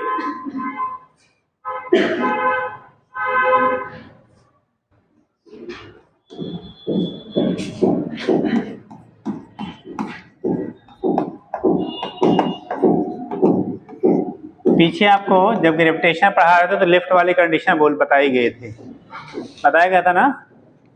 नहीं अब याद आ रहा है आपको? जब क्या ग्रेविटेशन पढ़ाया गया था तो इफेक्टिव वैल्यू लिफ्ट में जी की बताई गई थी। लिफ्ट ऊपर मूव कर रहा है, डाउन मोशन में ही बताया गया था शायद, ठीक? जब आपको न्यूटन से लॉ ऑफ मोशन पढ़ा था तो उसी टाइम पे बता दिया था, ठीक? ग्रेविटेशन में बताया गया था। तो उस केस में क्या होता है कि जो जी की वैल्यू आपकी होती है, जब हमारा लिफ्ट के अंदर रहेंगे तो कैसे आपका चेंजेस होते हैं, जी की वैल्यू चेंज होगी तो टाइम पीरियड भी चेंज होगा, ठीक? तो कंडीशन हमारे यहाँ तीन चीजें हम लोग पढ़ते हैं बेटा, या तो लिफ्ट जब अपवर्ड मूव कर रहा हो, दूसरा लिफ्ट जब डाउनवर्ड मूव कर रहा है एक्सीलरेटेड या डीएक्सीलरेटेड कंडीशन में, और तीसरा होता है जब लिफ्ट रेस्ट में हो या कांस्टेंट स्पीड से आप या डाउन जा रहा हो, ठीक? तो इसमें लिखिएगा फर्स्ट एक लाइन लिख लीजिए, तब लिखिए if the pendulum is suspended from the ceiling of lift, उसके छत से लटका दिया गया है, from the ceiling of lift, if the pendulum is suspended from the ceiling of the lift, ठीक? सीलिंग ऑफ द क्या हो गया बेटा? लिफ्ट के सीलिंग से अगर लटका दिया जाए, पहला केस फर्स्ट, पहला लिखेंगे बेटा, अगर जो लिफ्ट है ना, ठीक, जो लिफ्ट है वो मूव कर रहा है अपवर्ड विथ एक्सीलरेशन क्या? ए। अगर ए एक्सीलरेशन से, दूसरा कह सकते हैं अगर लिफ्ट हमारा रेस्ट में है, या रेस्ट पहले कर लीजिए, और तीसरा अगर डाउनवर्ड मूव कर रहा है तो पहला हम लोग ले लेते हैं अपवर्ड ही। देखिएगा पहला case, if the lift is moving upward with constant acceleration A, if the lift is moving upward with constant acceleration A, अगर लिफ्ट बेटा ऊपर की तरफ जा रहा है किस एक्सीलरेशन से? A एक्सीलरेशन से। तो देखो कंडीशन क्या बनता है, सपोज दैट ये लिफ्ट है, ठीक, और ये ऊपर की तरफ मूव कर रहा है, यानी कि अपवर्ड डायरेक्शन में A से जा रहा है, और G हमेशा कहाँ रहेगा? नीचे की तरफ। यहाँ से अगर हमने एक पेंडुलम को हैंग कर दिया, ठीक, पेंडुलम को हैंग करेंगे तो उस केस में आपको रिलेटिव वेलोसिटी की कंडीशन पढ़ाई गई थी। जिस तरह से रिलेटिव वेलोसिटी होता था वैसे यहाँ पे रिलेटिव एक्सीलरेशन यानी इफेक्टिव एक्सीलरेशन जो होगा, जब दोनों अपोजिट डायरेक्शन में जाते हैं तो जी डैश की जो वैल्यू होता था, कितने लोग को याद है, हाथ उठाओ? जब आपको लिफ्ट ऊपर की तरफ ए एक्सीलरेशन से जा रहा है तो उस कंडीशन में इफेक्टिव जो वैल्यू जी की होगी वो जी प्लस ए, जी माइनस ए, या जी के बराबर होगा, या other than it is. Lift will be moving upward with acceleration a, then the value of g dash यानी इफेक्टिव एक्सीलरेशन जो आपका होगा जी डैश की वैल्यू वो जी के बराबर, जी प्लस ए के बराबर, जी माइनस ए के बराबर। हाथ उठाइए, जी माइनस ए वाले हाथ उठाओ। जी माइनस ए अपोजिट में जा रहा है बेटा। जी प्लस ए वाले हाथ उठाओ। जी प्लस ए, तो हाथ सर से ऊपर होना चाहिए बेटा, तब दिखता है ना? नहीं तो कहोगे हम कान में जुआ आ गया था उसको निकाल रहे थे, है ना? और जी के बराबर ही रहेगा, हाँ जी। जी माइनस ए वाले फिर से हाथ उठाते, कुछ लोग ज़्यादा दिख रहे हैं। अच्छा, जी प्लस ए वाले हाथ उठा दो, ये और ज़्यादा हैं। अच्छा, बाकी कौन वाले हैं? मौन व्रतधारी कथा तो क्या श्रोता? अरे वक्ता भी बन जाया करो बेटा, हाँ? अच्छे डॉक्टर रहे इंजीनियर वही कहलाएंगे जो अपनी बातों को क्या कर पाएंगे, हाँ, रख पाएंगे, ठीक? नहीं तो पता लगा क्या केबिन में बैठे हुए हैं, कोई आया और वो शर्मा के बेंच के नीचे हो गया सीट के, हाँ, तो फिर क्या मतलब निकलेगा, है ना? तो इसलिए थोड़ा सा बोलना सीखो। ऐसा तो है नहीं कि आप बोलते हैं तो आपको गोली मार दी जाती है गलत बोल देने। मारा गया क्या कभी? नहीं मारा गया ना? तो बोलना सीखो बेटा। तो जी माइनस क्या याद रखेंगे, जब अपोजिट में जाता है तो इफेक्टिव वैल्यू सम होता है, सेम डायरेक्शन में जाता है तो इफेक्टिव वैल्यू डिफरेंस होता है। आपको रिलेटिव वेलोसिटी इसीलिए हमने आपको कंपेयर करने के लिए बोला। जब एक बस इधर जाती है दूसरी इधर तो हमको क्या फील होता है, बहुत धीरे धीरे चला कि बहुत तेज? बहुत तेज। और तेज कब होता है? जब जुड़ेगा घटेगा जी?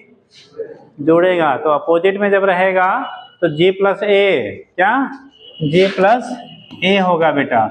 और जब सेम डायरेक्शन में आपका होता है यानी डाउनवर्ड आता तब वहाँ पे जी माइनस ए लेते। ठीक है जी, अब याद रहेगा? कौन जाने हैं?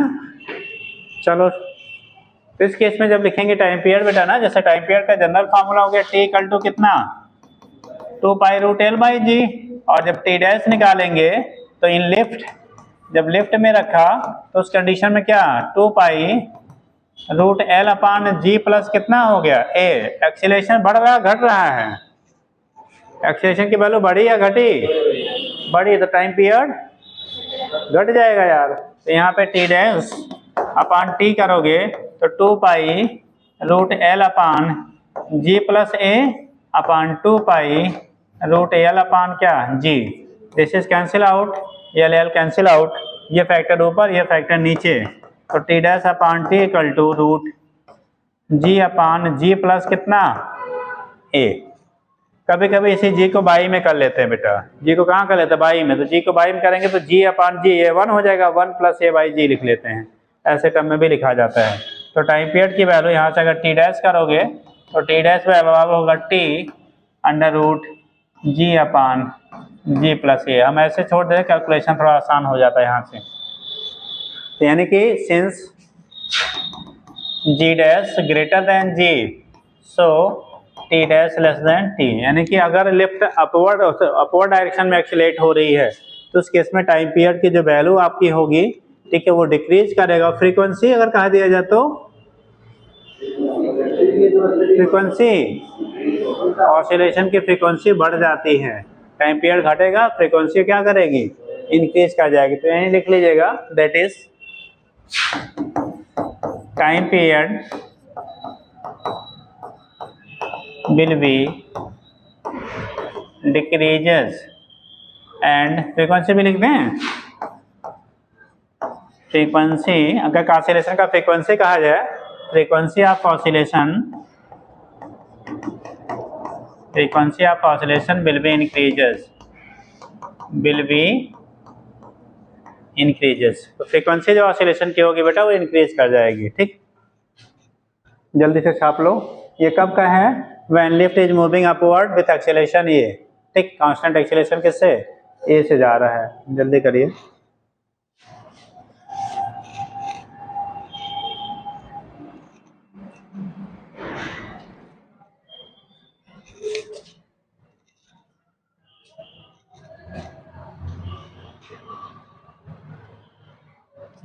क्या हो गया था बेटा 2 दिन तबीयत खराब हो गई थी, कानून ढक के जाया करो। हाँ,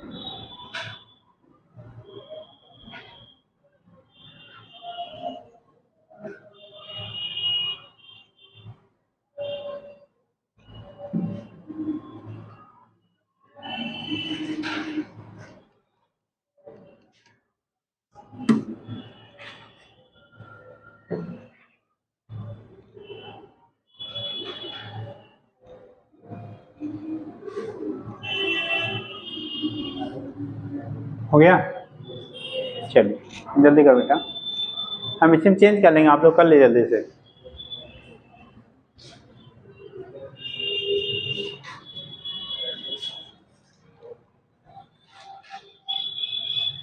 ये कंडीशन था इफ लेफ्ट इज मूविंग के साथ, ये था if lift is moving upward with acceleration क्या A, lift is moving upward with acceleration ये था, तब कंडीशन आपका ये बना। ठीक, पॉइंट बना लिया था। सेकेंड लिखिए if lift is moving downward with acceleration ये, अगला होगा if lift is moving downward with acceleration ये, तो हम कुछ कलर ऐसा यहाँ पर चेंज करें जो आपको दिख जाए। यहाँ पे अपवर्ड था, आपकी बार क्या करेंगे बेटा, लिफ्ट इज मूविंग डाउनवर्ड, यहाँ अपवर्ड के बजाय क्या कर लेना डाउनवर्ड विथ एक्सीलरेशन ये। अब हम यहाँ पे अपना चेंज करें। ये बेटा हमारा क्या ऊपर जाने के बजाय किधर आएगा, नीचे, प्लस के बजाय क्या हो जाएगा, माइनस। ठीक, यहाँ सभी पर भी हम लोग क्या कर लेंगे, माइनस। आप लोग नहीं ऐसा करिएगा। इरेज कर रहे हो जी, हाँ। और इफ टाइम पीरियड यहाँ पे उल्टा हो जाएगा, the time period will be increase हो जाएगा and frequency will B, oscillation will be decreases. चलो देखो लिखेंगे, ये वैल्यू नीचे बेटा हम आ रहे हैं ए से, नीचे किससे आ रहे हैं आप, ए से आ रहे हो। जब नीचे ए से आएंगे तो यहाँ पे g माइनस ए, सेम डायरेक्शन में जब आपका होगा एक्सीलरेशन तो उस कंडीशन में इफेक्टिव वैल्यू घट जाती है, ध्यान रखना। तो g माइनस ए, तो यहाँ से टाइम पीरियड करेंगे, इसकी जगह g माइनस ए, यहाँ g माइनस ए, यहाँ पे g माइनस ए, यहाँ g माइनस ए लिखेंगे। सिंस g डैश, अब देखो g डैश की वैल्यू घट रही है ना g से, भाई इतना घटा तो माइनस इतना हुआ, तो उस केस में g डैश की वैल्यू लेस देन g है, तो t डैश की वैल्यू क्या हो जाएगी, t डैश की वैल्यू जो होगी वो greater than t। Time period of oscillation will be increases and frequency will B decreases. Frequency बेटा घटेगा और क्या टाइम पीरियड जो ऑसिलेशन का होगा वो बढ़ेगा। तो इसके बेस पर आप यहाँ से दिखा लेते हो,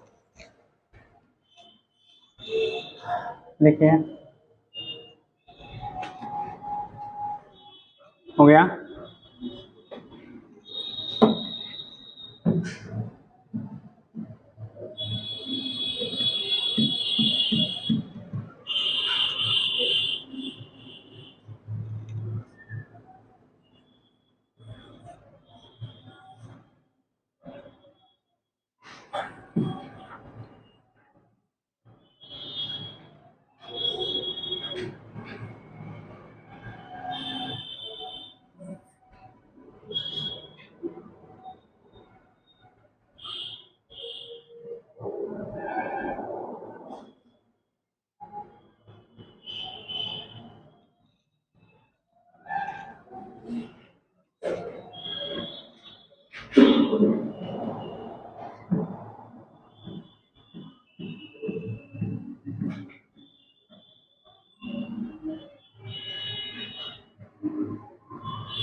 हो गया बेटा।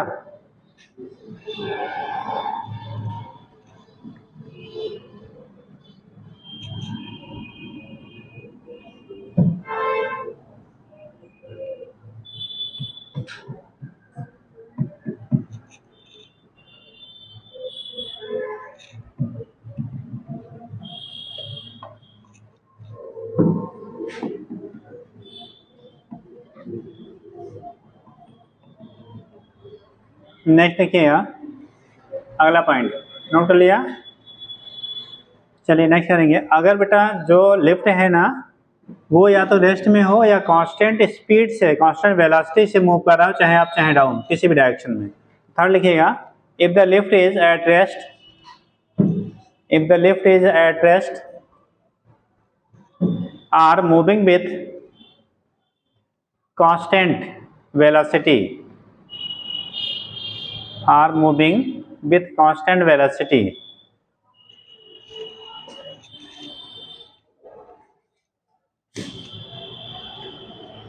थर्ड कंडीशन होगी, if lift is at rest are moving with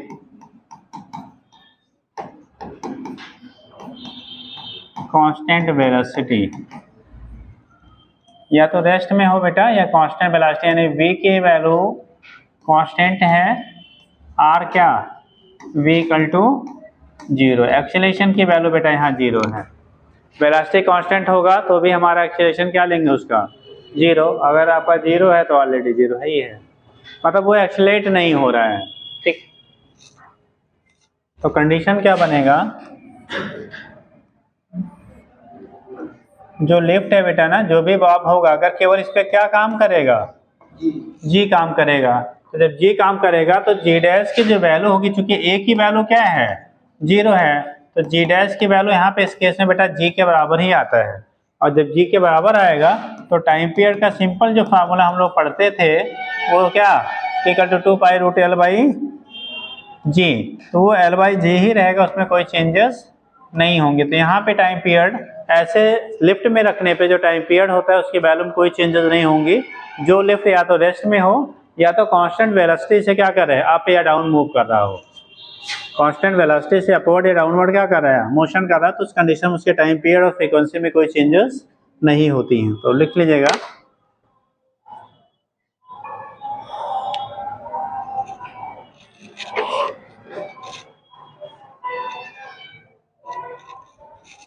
यहाँ पे ऐसे कर सकते हैं, since D dash equal to G, so यहाँ पे ऐड कर देना टी डैश की value 2 pi root L upon G dash होगा, since G dash equal to G, so T dash equal to कितना टी। तो टाइम पीरियड में कोई चेंजेस आपका नहीं होगा क्योंकि जी डैश और जी की वैल्यू सेम सेम है, इसलिए टी डैश और टी की वैल्यू क्या होगी, सेम सेम रहेगी। तो ऐसे केस में लिफ्ट में रखने पे जो पेंडुलम है उसके टाइम पीरियड में कोई चेंजेस नहीं होती हैं। अगर आपका वहाँ पे क्या जो लिफ्ट आपने रखा है वो ऐसे जो बॉब रखा है ऐसे लिफ्ट में रखा है जिसकी वेलोसिटी कांस्टेंट हो या जीरो, मतलब वो रेस्ट में हो या कांस्टेंट वेलोसिटी से क्या कर रहा हो, मूव कर रहा है, ऐसे केसेस में।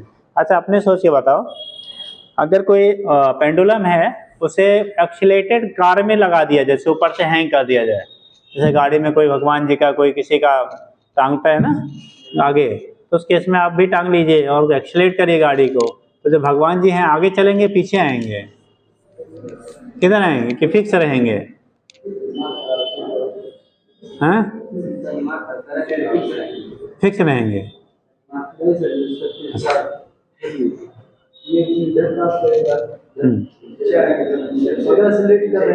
एक्सीलरेट कर रहे हैं, जब हम गाड़ी को एक्सीलरेट करते हैं बेटा तो ऊपर जो भी आप हैंग करके रखते हो ना वो पीछे की तरफ आता है, और जब ब्रेक लेते हैं तो आगे की तरफ जाता है। और जब आप कांस्टेंट स्पीड मेंटेन कर लेते हैं, अगर ना बढ़ रहे हैं ना तो घट रहा है, स्पीड कांस्टेंट है, तो उस कंडीशन में वर्टिकली हैंग करता है, मतलब एक्सीलरेटेड कंडीशन में पीछे, डी एक्सीलरेटेड कंडीशन में आगे, और कांस्टेंट स्पीड में है या रेस्ट में है तो सीधा सीधा अपनी पोजीशन पे बना रहता है।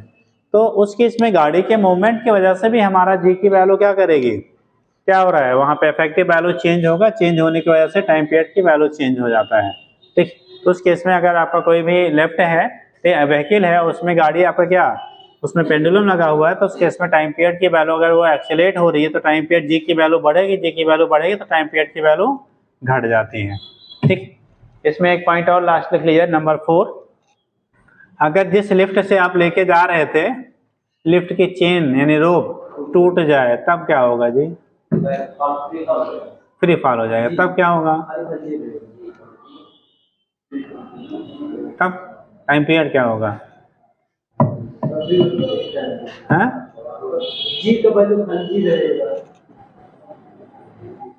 अब सोच के बताइए। हाँ बेटा, उस केस में क्या होगा, बोला गया जैसे ये ऊपर की तरफ जा रहा था या नीचे आ रहा था, वो चेन जो रोप है ना वो टूट गया, जब टूट जाएगा तो क्या करेगा, वो ऊपर जाएगा नीचे आएगा जी, नीचे आएगा, किससे, जी से नीचे आएगा। मतलब अगर रोप ब्रेक कर जाए, चेन ब्रेक कर जाए तो आपका जो लिफ्ट होगा वो जी से नीचे आएगा। तो उस केस में पूछा जाता है जो टाइम पीरियड आपका होगा पेंडुलम का अब क्या होगा, बदलेगा, वही रहेगा, वही वाले हाथ उठाओ, मतलब जैसा अभी है वैसा ही रहेगा या चेंज हो जाएगा, अभी जैसा ऐसा ही रहेगा या चेंज हो जाएगा। अच्छा ऐसा वाले हाथ उठाओ, remain same, if chain of lift will B is broken, कर दो, इज ब्रेक,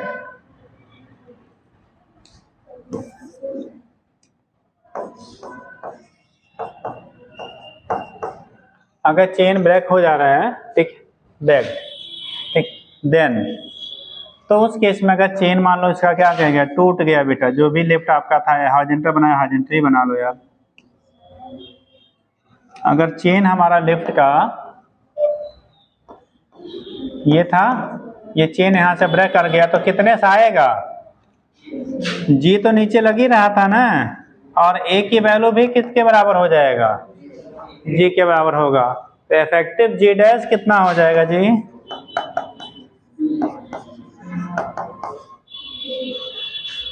अरे कभी बेटा, अगर हमारा पहले कितने से आ रहा था?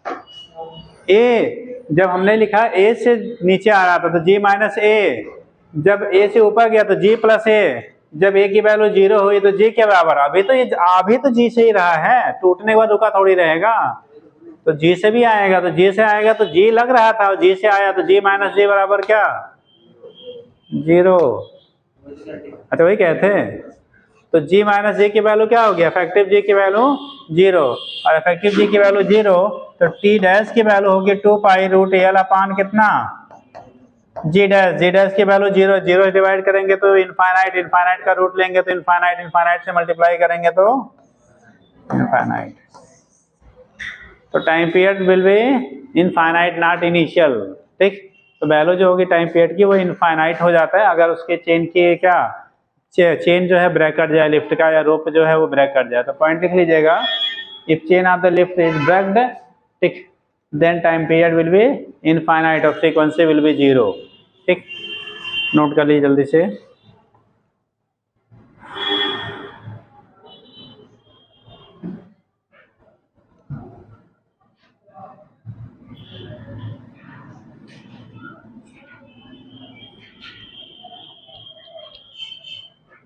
अगर रोप जो था जिससे बेटा इसको चेन को बांधे थे आप ना, ये टूट गया अब की बार, क्या हो गया? टूट गया। यहाँ पे बंधा हुआ है, यहाँ पे क्या कर गया? टूट गया। तब टूटने पर क्या होगा, ठीक। अच्छा आप लोग जब ऊपर जाते हो रास्ता टूट जाए तब क्या होगा जी? हाँ, मान लो आप ऊपर जा रहे हो और 2-4 फ्लोर ऊपर जाने के बाद चेन क्या कर जाए? टूट जाए, तब क्या होगा? हाँ, हाथ ही पैर नहीं टूटेगा वो। हाँ, अब वो डिपेंड करता है आपकी। हाँ, चलो देखो, अगर गिरने पे आपके ऊपर और लोग गिरे तो आप टूटेंगे, आप किसी और के ऊपर गिरे तो आप बचेंगे, वो टूटेगा। या हो सकता है सब कोई टूट जाए, और डिपेंड करता है कैसे आप गिर रहे हैं ना, भैया। चलो देखो, प्याल टूटता नहीं, टेंशन मत लेना कि बैठना ही छोड़ दिया है। तो हो गया जी, नेक्स्ट लिखेंगे, बन गया तो नीचे लिख लो दैट इज खुशी में नीचे लिख लो that is the time period of pendulum will be infinite,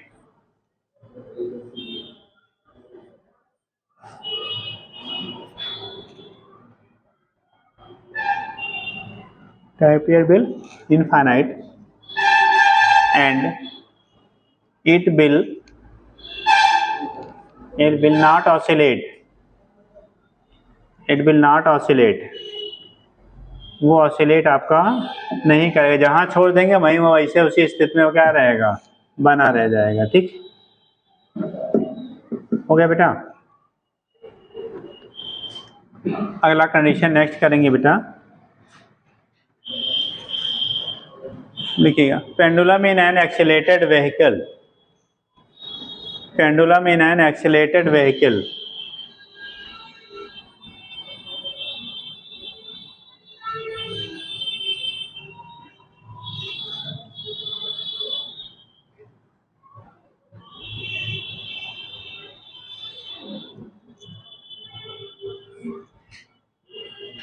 pendulum in an accelerated vehicle, ठीक। देखिएगा, the time period of simple pendulum, the time period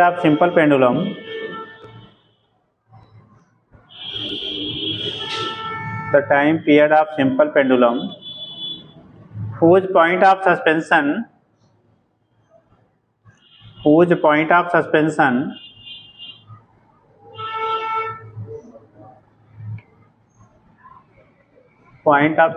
moving horizontally with acceleration a, point of suspension moving horizontally with acceleration A. जो point of suspension है बेटा वो horizontally move कर रहा है कितने से, ए एक्सीलरेशन से।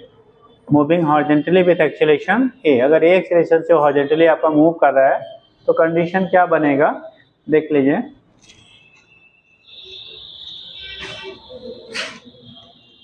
मान लो कोई व्हीकल है बेटा,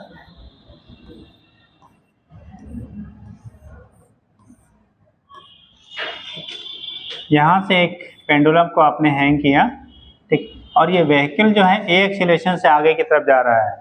जी किधर काम करेगा, नीचे की तरफ, यानी कि इस पे ए आगे की तरफ, जी नीचे की तरफ।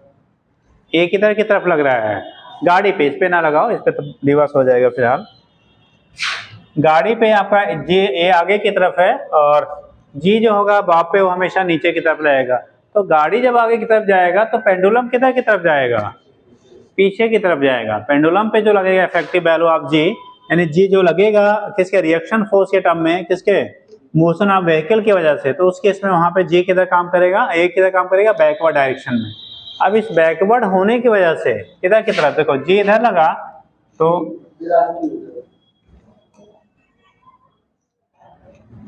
ये बेटा हमारा इधर की तरफ लगेगा, ए इधर की तरफ और जी हमारा इधर की तरफ डाउनवर्ड लग रहा है। तो इस कंडीशन में क्या होगा, इनकी रिजल्टेंट वैल्यू समथिंग जी इफेक्टिव हमारा इधर की तरफ लगेगा, या उसे को जी डैश कह लीजिए। तो जब जी डैश यहाँ निकालोगे बेटा या जी इफेक्टिव निकालोगे तो उस कंडीशन में अंडर रूट कितना आएगा, जी स्क्वायर प्लस ए स्क्वायर या ए स्क्वायर प्लस जी स्क्वायर, जो भी आप लिख लीजिए, ठीक। तो ये कंडीशन आपका हो गया। यहाँ पे इफेक्टिव वैल्यू जो आपकी होगी यहाँ से आप डिटरमाइन करते हैं, तो वैल्यू का अंडर रूट जी स्क्वायर प्लस ए स्क्वायर के बराबर हो गया। अब हमें टाइम पीरियड निकालना है, तो जो टाइम पीरियड होगा जब आपका पेंडुलम यानी व्हीकल में रेस्ट में था, तो उस केस में टाइम पीरियड अगर आपने टी लिया है तो टी की वैल्यू 2 पाई रूट कितना, एल बाई जी था। अभी जो टाइम पीरियड इसमें होगा मूविंग कंडीशन में 2 पाई रूट एल अपान कितना, जी स्क्वायर प्लस ए स्क्वायर के पावर कितना हो जाएगा, 1/2, रूट का रूट हो जाएगा ना, तो पावर 1/2 हो गया बेटा। तो कंडीशन क्या होगा, देखो जी डैश की वैल्यू इंक्रीज कर रही है, तो यहाँ भी लिखेंगे since G dash greater then कितना है जी, सो टी डैश की वैल्यू लेस देन क्या हो जाएगा, टी डैश की जो वैल्यू होगी बेटा वो लेस देन क्या होगा, टी क्या होगा, क्योंकि जी डैश की वैल्यू जी से बड़ा है इसलिए टी डैश की वैल्यू टी से क्या हो जाएगा, छोटा हो जाएगा। ये कंडीशन आपका होता है अगर कोई भी व्हीकल है वो ए एक्सीलरेशन से मूव कर रहा है और पेंडुलम जो है उसमें सस्पेंडेड किया गया है, तो उस कंडीशन में कितना होगा। एक चीज और पूछा जाता है बेटा, यहाँ पे कितना एंगल वो फॉर्म करेगा। अगर कहा जाए जो एंगल यहाँ से फॉर्म करेगा ना, ये एंगल जो बन रहा है वर्टिकल से, ये कितना एंगल बनाएगा। इस एंगल की वैल्यू अगर थीटा लिया जाए तो थीटा की वैल्यू कितनी होगी बताओगे। अगर यहाँ से थीटा की वैल्यू हमें निकालना हो तो थीटा की वैल्यू कितनी मिलेगी, कितना एंगल, जैसे वर्टिकल ऐसे मान लो गाड़ी रुकी हुई थी, अब गाड़ी चलनी शुरू हुई तो ये पीछे आएगा बेटा ना, तो कितना पीछे आएगा आप देखते होंगे। अगर गाड़ी आप चलाइए तो आप देखते होंगे जब हम तेजी से एक्सीलरेट करते हैं तो ये ज्यादा बैक आता है, जब स्लोली करते हैं तो क्या होता है, कम बैक होगा। तो एक्सीलरेट कितना कर रहे हैं, बोला जाता है ये थीटा की वैल्यू कितना होगा, वर्टिकल से उसका एंगल कितना बनाएगा। हाँ, अगर वर्टिकल से एंगल निकाला जाए, angle from vertical, Bob making angle from vertical, तो क्या होगा, अगर यही लिखा जाए बॉब मेकिंग एंगल फ्रॉम कहाँ से, वर्टिकल से, वर्टिकल से कितना एंगल बनाएगा। इस केस में कितना बनेगा बेटा, अरे भाई tan थीटा इक्वल टू आपने पढ़ा होगा क्या, परपेंडिकुलर बाई बेस। इस ट्रायंगल के लिए, इस ट्रायंगल के लिए ए परपेंडिकुलर का काम करेगा और जी किसका काम करेगा, बेस का। तो tan theta equal to a by क्या होता है जी, तो यहाँ से थीटा निकालोगे तो थीटा की वैल्यू आ जाएगी tan इनवर्स ए बाई क्या जी। थीटा की जो वैल्यू होगी वो tan इनवर्स ए बाई क्या हो जाएगा, जी के बराबर होगा। याद आएगा, कितना एंगल, यानी कि जितना ए की वैल्यू आप बढ़ाओगे उतना थीटा की वैल्यू क्या करेगी, बढ़ती जाएगी। ए बढ़ाने के साथ साथ थीटा की वैल्यू बढ़ेगी। ए की वैल्यू जब जीरो हो जाएगी एक्सीलरेशन तो थीटा की वैल्यू भी 0 हो जाएगा। कैसे बताया जी? तो यानी जितना एक्सीलरेशन ज़्यादा होगा उतना ही एंगल जो वर्टिकल से बनाएगा वो ज़्यादा बनाएगा बेटा। ठीक, जल्दी करिए।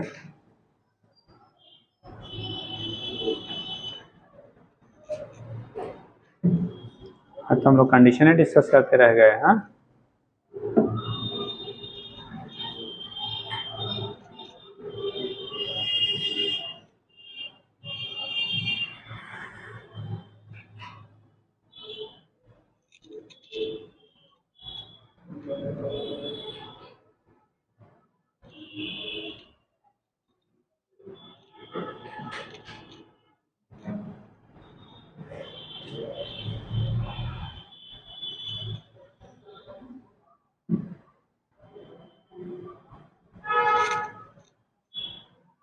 हो गया।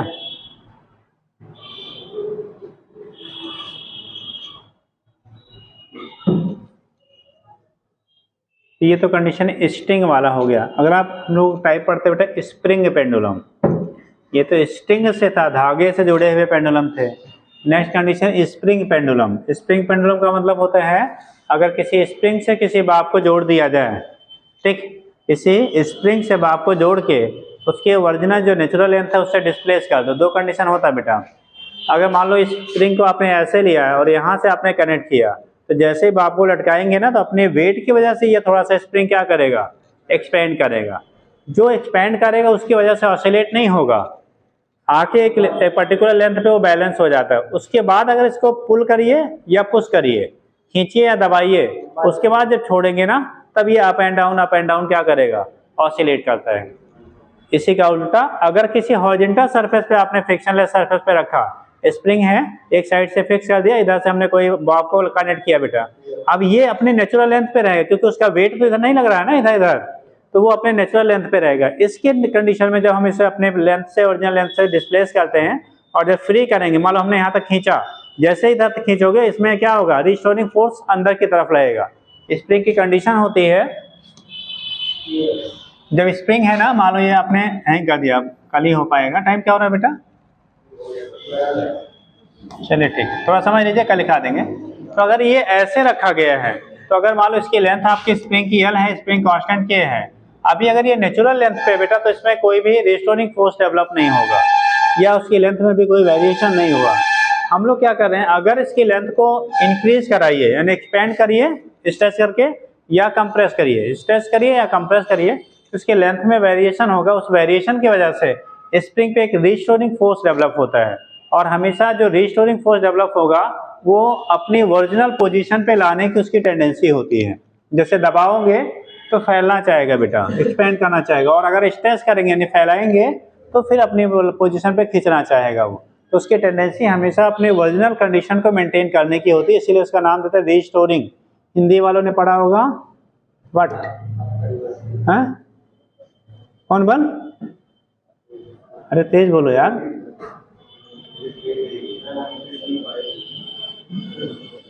और कोई बताएगा? रिस्टोरिंग फोर्स, प्रत्यानयन बल तो नहीं बोलते हैं? कोई हिंदी वाला? हम लोग बहुत पढ़े ना, टर्म में नहीं याद रह गया। हाँ चलिए कुछ भी है, उससे मतलब नहीं याद, मतलब जो अपनी ओरिजिनल पोजीशन पे लाने की टेंडेंसी रखता है उसी को हम लोग रिस्टोरिंग फोर्स कहेंगे। यहाँ पे प्रत्यानयन बल शायद बोलते हैं हिंदी में। ठीक, तो ये कंडीशन आपका होता है। यहाँ से आप क्या करेंगे, डिसाइड करेंगे। अगर आप खींचेंगे इधर की तरफ एक्सपेंड करेंगे, जैसे मानो हमने इसको एक्सपेंड किया बेटा, जब एक्सपेंड करेंगे तो ये कंडीशन आपकी होगी एक्सपेंशन की। एक्सपेंड करोगे तो जो रिस्टोरिंग फोर्स होगा ये इसको क्या करेगा, अपने ओरिजिनल पोजीशन पे यानी खींचना चाहेगा सेंटर के मीन पोजीशन की तरफ। और अगर आपने इसको दबा दिया, क्या किया बेटा, ओरिजिनल लेंथ के रिस्पेक्ट में आपने कंप्रेस किया, अब केस में जो रिस्टोरिंग होगा ना वो इधर की तरफ अब इसको फैलाना चाहेगा। और जो रिस्टोरिंग फोर्स होता है F इक्वल टू लिखते हैं माइनस के into x. Minus sign represent करता है कि डिस्प्लेसमेंट जो आप उसमें कर रहे हैं ना, ठीक है, उसका वो अपोज करेगा। जो भी इलांगेशन कर रहे हैं या कंप्रेशन कर रहे हैं उसका क्या करेगा, वो अपोज करेगा। तो अगला नेक्स्ट पीरियड में हम लोग इसको पढ़ेंगे। फिलहाल अभी तो कल शायद केमिस्ट्री है और बायोलॉजी है, परसों के लेक्चर में, ठीक। चलिए ठीक, पढ़ के आएगा। हाँ, अरे जो रिकॉर्डेड ऊपर से है वो, हाँ